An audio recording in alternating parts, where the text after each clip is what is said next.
Beneath the vast, unforgiving Arizona sky, where the desert holds whispers of ancient battles and modern deeds are etched into the dusty earth, an old cowboy's war is about to reignite. For decades, Eli McRae has guarded his ranch, believing a long-ago sin was buried by time. But, when a frail, 85-year-old Apache man appears like a ghost at his fence line, Eli's past doesn't just return, it brings with it a future he never imagined.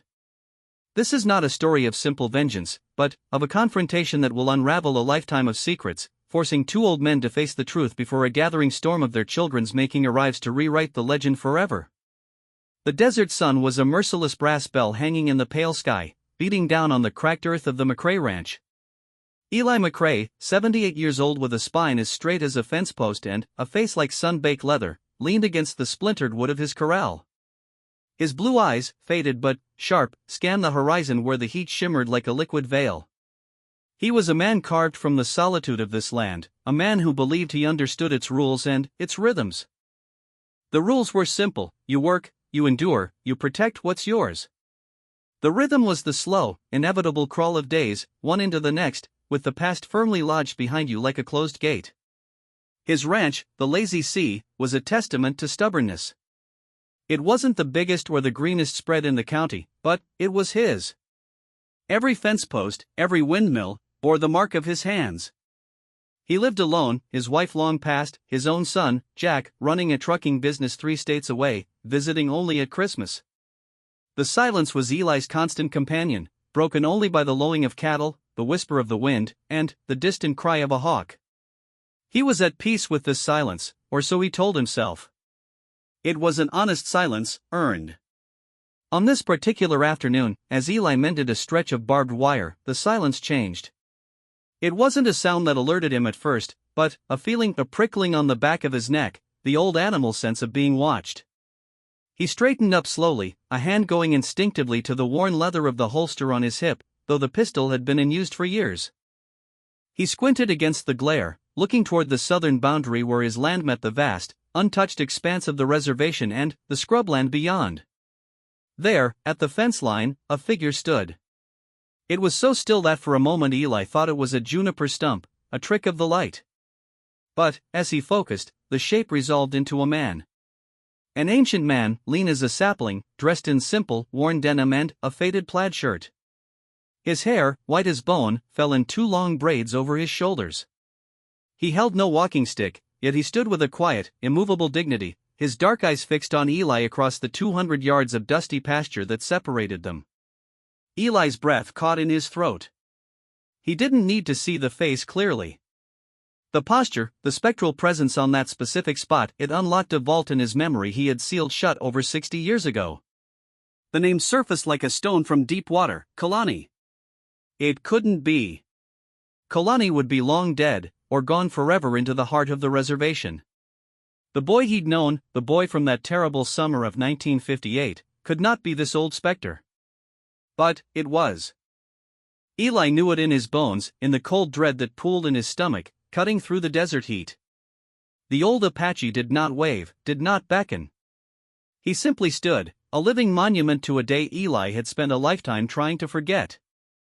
After several long minutes, the old man turned with a slowness that spoke of great age or great purpose, and began to walk along the fence line, not onto Eli's land, but parallel to it, tracing its edge before disappearing into a fold of the land. Eli didn't move until long after the figure was gone. The mending was forgotten. He rode his old gelding back to the ranch house in a daze. That night, in the creaking silence of the old house, memories he had buried erupted with violent clarity. He was 17 again, full of a brash, foolish courage, working that same summer on his own father's ranch. Kalani, just a year older, from the nearby Apache community, had been hired to help with the horses. They had been friends, in the wary, competitive way of strong young men. They'd raced horses, shared work, even laughter. The trouble started with the missing cattle. Just a few had at first, then more. Eli's father, a hard man with a deep suspicion of anyone not from his own background, immediately blamed Kalani. Young Eli, eager to prove himself and win his father's approval, had fueled the suspicion. He'd spoken of seeing Kalani looking sly near the pasture. He'd remained silent when others spread rumors. The tension grew into a storm. One blistering afternoon, a prized bull was found dead. No proof, only circumstance and prejudice. A group of ranch hands, Eli among them, cornered Kalani. Harsh words were shouted, accusations flew like knives. Kalani, proud and furious, had fought back. It wasn't a planned beating, but a chaotic, brutal explosion of fear and anger. Kalani was left bruised and broken in the dust, not by Eli's direct hand, but by the mob his words had empowered. The last thing Eli saw as he stood frozen at the back of the crowd was Kalani's eyes, burning with a hatred that seemed to sear the very air, finding his across the distance before the Apache boy spat blood into the dirt, gathered what was left of his dignity, and walked away, never to return. Eli had carried the weight of his cowardice and his lie for 6 decades. He had told himself it was a different time, that he was just a boy, that Kalani had surely moved on. He built his life on that buried shame. And, now, the past had just walked out of the desert and looked him in the eye. For 3 days, the old Apache, Kalani, returned. Always at a distance. Always at the fence line. Watching. Eli did not approach. He watched back from his porch with binoculars, a knot of fear and guilt tightening in his chest. This was no social call. This was a reckoning. On the 4th day, Kalani did not appear at the fence. Instead, in the cool of the early morning, Eli found him sitting on an old, flat rock by the dry wash that marked the eastern boundary of the lazy sea, well within Eli's land. He sat cross-legged, facing the rising sun, as if he had been there for hours, waiting to be found. Eli approached on foot, his boots crunching on the gravel. His heart hammered against his ribs. He stopped 10 feet away. The old man's profile was sharp against the pink sky, his face a map of deep lines, his eyes closed. He looked both incredibly fragile and utterly formidable. "You're on my land," Eli said, his voice rougher than he intended. Kalani's eyes opened slowly. They were black, deep, and held a universe of calm that made Eli's anxiety seem childish. He turned his head and looked at Eli, really looked at him, for the first time. There was no hatred in that gaze now. No anger. Just a profound, weary knowing. "Your land," Kalani said, his voice a dry rustle, like leaves scraping stone. "It has many memories in its soil. Not all of them are yours, Eli McRae." Hearing his name spoken in that voice, after so long, was like a physical blow. Eli swallowed. "What do you want, Kalani?" "I want to sit," the old man said simply. "I want to see the sunrise on this place one more time. And I want you to remember." "I remember," Eli muttered, the shame hot on his face. "No," Kalani said, shaking his head slowly. "You remember your peace. A boy's peace. I am here for the rest of the story. But not today. Today, I sit. Tomorrow, you will bring coffee. We will talk." It was not a request. It was a decree. Before Eli could formulate a response, Kalani closed his eyes again, dismissing him. Eli stood there, a trespasser on his own land, thrown back into a past he could no longer outrun. He walked back to his house, the old man silent, waiting form burning in his mind. The confrontation had begun, but it was not with fists or words of blame. It was with a quiet, terrifying invitation to face a truth he had spent a lifetime avoiding. The next morning, Eli McRae stood at his old stove, hands unsteady as he poured boiling water into 2 heavy ceramic mugs. He'd spent a sleepless night, the silence of the house now feeling accusatory. He added sugar to both, a habit from his wife, then stopped.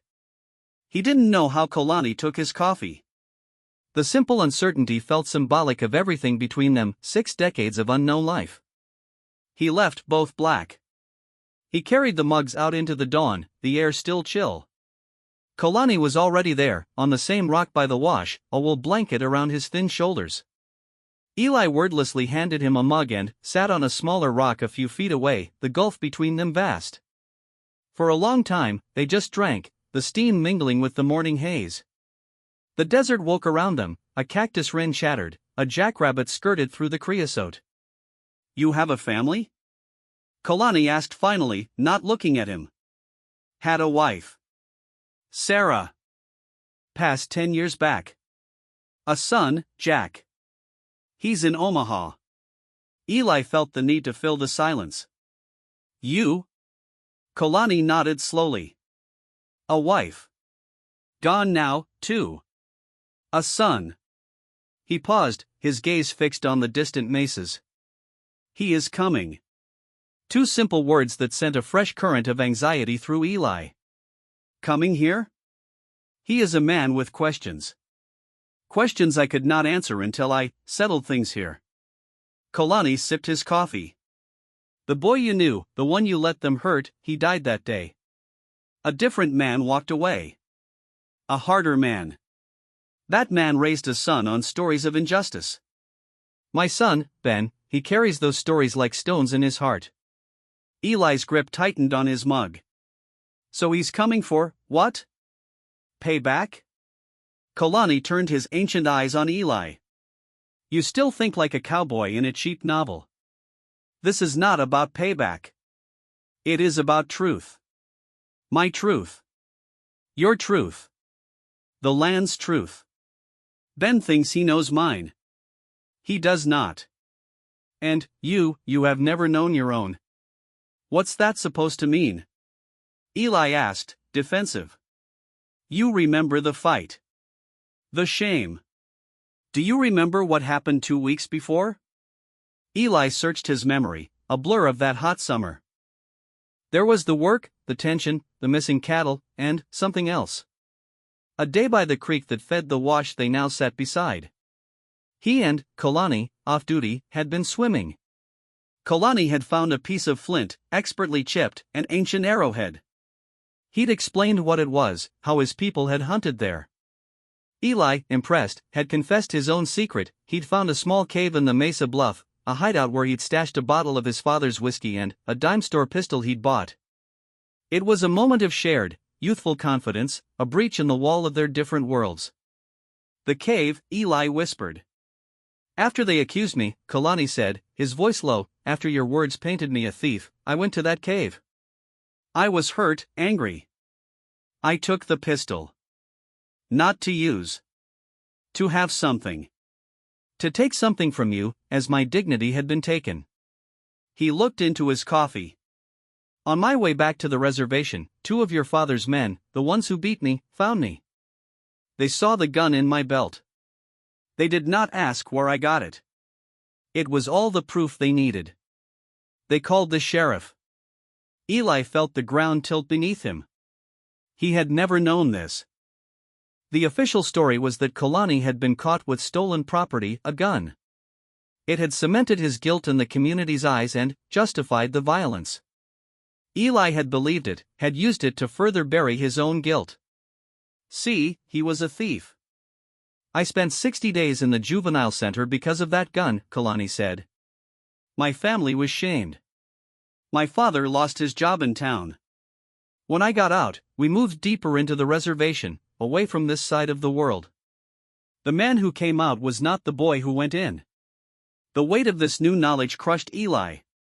His lie had not just caused a beating, it had set in motion a chain of events that had stolen a chunk of Kalani's life, twisted his future.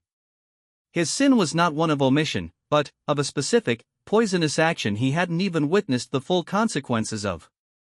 I didn't know, Eli choked out, the words pathetic even to his own ears.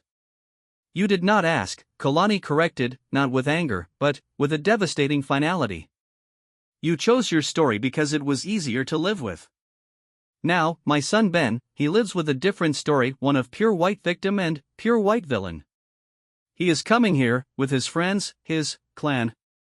He thinks he comes to confront the man who destroyed his father. He does not know about the cave. He does not know about the boy you were before that day. He only knows the monster of the story. Why are you telling me this? Eli asked, desperation creeping in. Because when Ben arrives, the story will be told. If it is only his story, it will be simple. And simple stories end in more hurt. I am tired of hurt. Before he comes, you must remember it all. Not just your shame, but the boy who shared a swim and a secret. You must find that boy again, or the man you became will have nothing to say to my son but more lies and defense. Kalani stood up, moving stiffly. He handed the empty mug back to Eli. Tomorrow, we will go to the cave. He walked away, leaving Eli alone with the ruins of his past, now more complicated and awful than he had ever allowed himself to imagine. The confrontation was no longer between two old men, it was a race against the arrival of a new generation, a race to unearth a complete truth before a partial one sparked a new fire. The climb to the mesa bluff was harder than Eli remembered. 60 years of erosion had worn the path faint, and his old bones protested each step. Kalani moved ahead with a slow, deliberate grace, seemingly connected to the very rock, never looking back to see if Eli followed. It was a silent challenge Eli was determined to meet. They reached the narrow fissure in the cliff face, hidden behind a scrubby juniper. It was smaller than Eli recalled, the entrance a dark mouth in the tan stone. A wave of musty, cool air greeted them. Kalani ducked inside. Eli hesitated on the threshold, the memory of that long-ago confession flooding back. This was where his youthful trust had been given, and, later, unknowingly, weaponized. He took a deep breath and entered. Inside, the cave was a small, domed chamber, light filtering in from the entrance and a thin crack in the ceiling. Dust motes danced in the sunbeams. The place was empty, save for ancient pack rat mittens in the corner. The whiskey bottle, the old comics, the stolen pistol all gone, swallowed by time. Yet the space felt charged, a silent witness to a turning point. Kalani stood in the center, his eyes closed, his lips moving in a whisper so soft it was part of the cave's own breath. He was praying, or remembering, or both. Eli stood awkwardly by the wall, the stone cold against his back.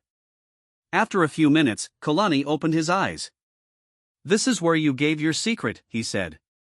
"And this is where I took my revenge. A small, stupid revenge that cost me more than I could ever take from you." "I never told anyone about the cave," Eli said, his voice echoing softly. "Not even during, after the trouble." "I know," Kalani said. "In the center, in the dark, I thought about that. It was the one thread that remained. The Eli who showed me this place was not the same Eli who spoke against me. I held on to that thread. It is why I am here now, and not my son with a lawyer or a gun." Eli felt a strange, painful pang of gratitude. This old man had carried a shred of his younger, better self through decades of hardship. A self Eli had discarded. What was it like? Eli asked quietly, the question bursting from him. "After? For you?" Kalani was silent for so long Eli thought he wouldn't answer. He sat down on the cave floor, gesturing for Eli to do the same. In the dim, intimate light, the decades seemed to fall away. They were two old men in a secret place, not a cowboy and an Apache, just Eli and Kalani.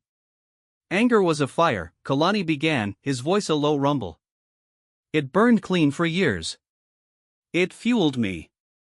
I worked hard, married a strong woman, raised my son to be proud, to never bow his head. I taught him the old ways, the stories of our people, but I also fed him the story of the McRaes.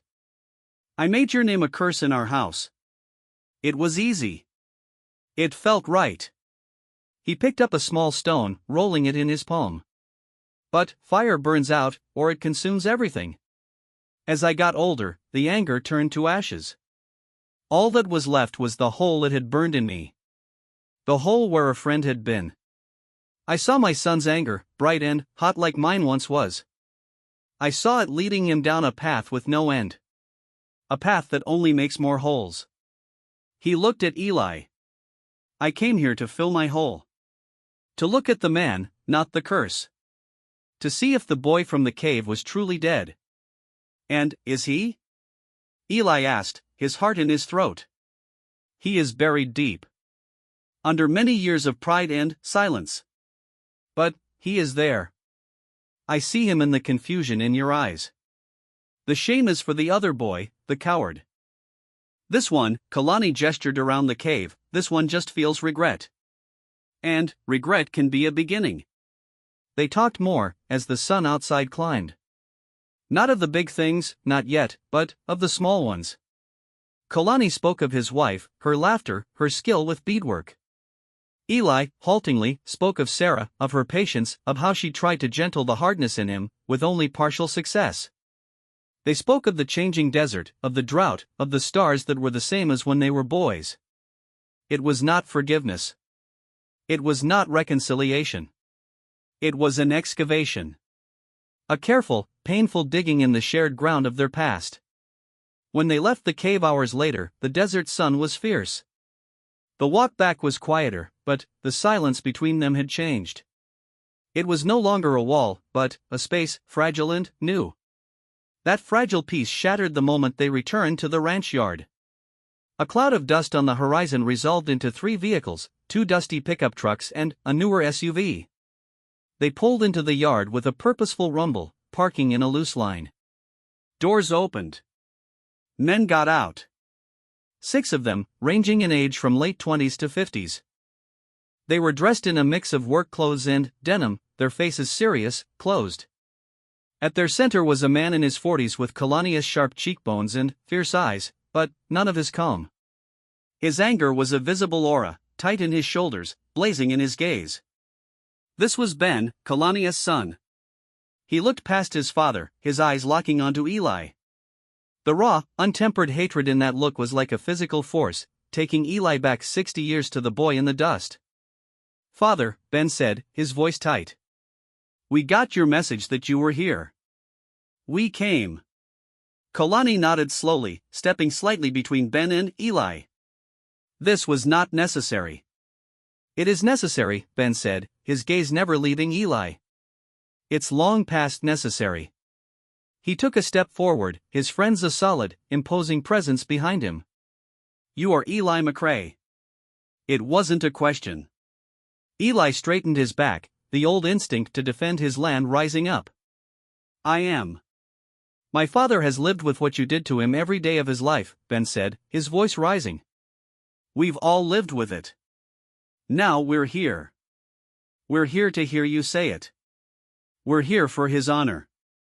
Eli looked from Ben's furious face to Kalani's weary, resigned one.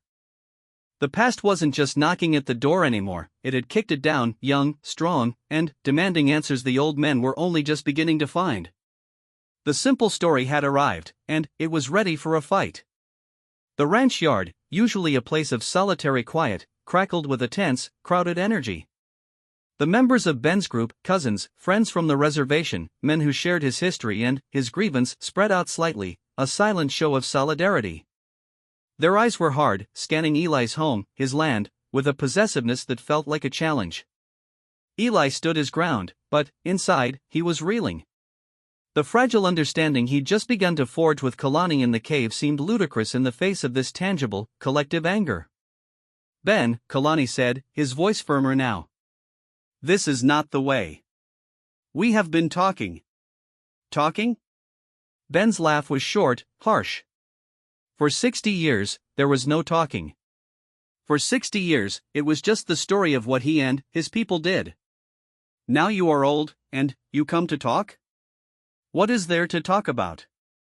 An apology? Will that give you back those months in jail? Will that give our family back its pride?" One of the younger men, a nephew named Michael, spoke up. "We heard stories, Uncle Kalani. Stories of how they beat you, set you up. This land," he gestured broadly, "it feels like it owes a debt." Eli found his voice, rough with emotion. "I won't deny what happened. I was a part of it. I've carried it, you carried it?" Ben cut him off, stepping closer. "You lived free on your ranch. My father carried a prison record. I carried a father's pain. My children carry the story of a grandfather wronged. You do not know the weight of what you did." Kalani moved between them, a hand raised. "Enough. You speak of my pain, but you do not speak for me. The story you know, Ben, is the one I gave you when my anger was young. There is more to it." Ben stared at his father, confusion and betrayal flashing across his face. "More? What more could there be? They blamed you for their loss, they beat you, they framed you. Where is the more in that? This was the moment. The cave, the pistol, the shared secret, it hung in the air between the three of them. Kalani looked at Eli, an unspoken question in his eyes. This is your truth to share now. The boy from the cave must speak. Eli took a deep, shuddering breath. The easy thing, the old Eli thing, would be to stand silent, to let Ben's narrative be the only one, to be the villain and endure the scorn. It was a familiar role, in its way. But, the morning in the cave, the memory of the boy who'd shared a secret, pushed him forward. The gun, Eli said, the words feeling torn from him. The gun they said you stole. Ben's eyes narrowed. What about it? It was mine, Eli said, the admission flooding out on a tide of relief and shame. I'd stolen it from my father's closet. A stupid kid's thing. I hid it. I told your father where I hid it. In a cave up on the bluff. He gestured toward the mesa. After the fight, after I'd said those things, he took it. Not to steal. He took it because he was hurt and angry at me. He was caught with it. I never spoke up. I let everyone believe he'd stolen it from the ranch. That lie, it made everything worse. The silence that followed was absolute, broken only by the whisper of the wind. Ben and his men were stunned. This was a twist in their foundational story. The pure villainy was muddied. The victim had taken an action, however, justified in his hurt. Ben turned to his father, his anger now mixed with hurt. Is this true? You never said, you always said they planted it. Kalani nodded, his face etched with sorrow. I was ashamed. Ashamed I had taken it, ashamed that a moment of weakness gave them more power. And I was protecting the last piece of the boy I thought was gone. The boy who had trusted me with his secret. I did not want you to know I had touched something that belonged to a McRae. I wanted the story clean for you. I was wrong. Ben looked back and forth between his father and Eli, his worldview fracturing. The solid ground of righteous anger was turning to shifting sand. His friends murmured amongst themselves, the unified front beginning to show cracks of uncertainty. So what does this change? Ben asked, his voice quieter now, threaded with confusion. Does it change the beating? The jail time? The way our family was treated? No, Eli said forcefully, surprising himself. It changes nothing of what happened to him. It changes everything about me. I wasn't just a coward who stood by. I was the one who gave them the rope to hang him with, and then, I hid my hands. Your father has carried the weight of what was done to him. I've carried the heavier weight of knowing what I did. Of living a life built on not looking at it. He took a step toward Ben, ignoring the warning tension in the younger man's frame. You came for his honor. I can't give that back. No words can. But, you standing here, him standing there, it forces me to look. It forces me to say it out loud to the son of the man I wronged. That's all I have. My land, my money, it's all built on that summer. It's tainted. I see that now. Eli's words, raw and unpolished, hung in the air. He wasn't offering a solution or asking for forgiveness. He was simply stating the bleak, complicated truth as he now understood it. The simplicity Ben had arrived with was gone, replaced by a messy, painful history where blame was shared, motives were mixed, and two old men were both victims and perpetrators of each other's suffering. Ben stared at Eli, no longer seeing just a monster, but a broken, old man drowning in regret. He looked at his father, seeing not just a noble victim, but a proud man who had hidden a part of his own story. The wind picked up, swirling dust around their feet. The confrontation had reached its precipice, not with a bang, but with the terrible, quiet revelation that the past was too tangled for a simple reckoning. What happened next would depend on whether they could all step back from the cliff of inherited rage. The dust settled in the yard, but the tension did not. It had merely changed form, becoming a heavy, thoughtful thing. Ben walked away from the group, pacing a short distance toward the dry wash, his back to them all. His friends, the clan he'd brought for strength, stood uncertainly. Their purpose had been clear, confront the enemy, demand acknowledgement.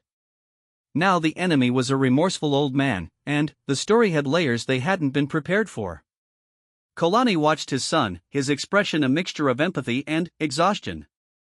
He had carried the full truth alone for so long, and now its release had left a void. Eli simply stood, feeling emptied out. His confession, while not absolving him, had lifted a physical weight from his chest, leaving him lightheaded and vulnerable. One of Ben's older cousins, a man named David with a calm, weathered face, finally broke the silence. "This is a lot. We came thinking one thing." He looked at Kalani. "Uncle, you should have told us." "I know," Kalani said. "I thought I was protecting our pride." "I was protecting my own." Ben turned and walked back, his steps slower now. The fire in his eyes had banked, replaced by a deep, weary contemplation. He stopped in front of his father. "All my life, you taught me to hold my head high, that we were in the right. That our anger was just. Now I find out our anger was incomplete. Anger based on a half-truth is a shaky house," Kalani said. "I built you that house. I am sorry." Ben then looked at Eli. The hatred was gone, but a hard skepticism remained. "You say you see it's all tainted. Your land, your life. What does that mean? What do you do with that?" It was the question Eli had been avoiding for 60 years. Now, it demanded an answer. He looked around at his ranch, the modest house, the weathered barn, the land stretching to the mesas. It was his life's work, but its foundation was the pain of the boy he'd betrayed. An idea, terrifying and vast, began to form in his mind. It wasn't about payment. It was about transformation. "I'm an old man," Eli began, his voice raspy but clear. "My son doesn't want this ranch. He's got his own life. When I'm gone, it'll probably be sold off, split into lots maybe."